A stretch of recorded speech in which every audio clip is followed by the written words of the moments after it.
Hi అండి. వాక్కాయల పచ్చడండి.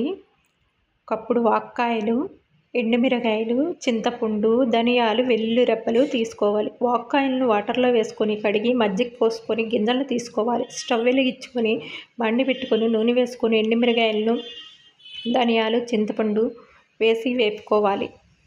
వేగిన తర్వాత అవి తీసివేసి కోసి పెట్టుకున్న వాక్కాయలను కూడా వేసుకొని వేపుకోవాలి. మిక్సీ జారలో ఎండుమిరగాయలు, ధనియాలు, చింతపండు, వెల్లుల్లి రెబ్బలు, ఉప్పు వేసి మిక్సీ పట్టుకోవాలి. మిక్సీ పట్టుకున్న తర్వాత వేయించి పెట్టుకున్న వాక్కాయలు కూడా వేసుకొని మిక్సీ పట్టుకోవాలి. బాండీ పెట్టుకొని నూనె వేసుకొని ఎండుమిరగాయలు, పచ్చెనపప్పు, ఆవాలు, కరివేపాకు వేసుకొని పచ్చడిను తాలింపులో వేసుకోవాలి. వాక్కాయల పచ్చడి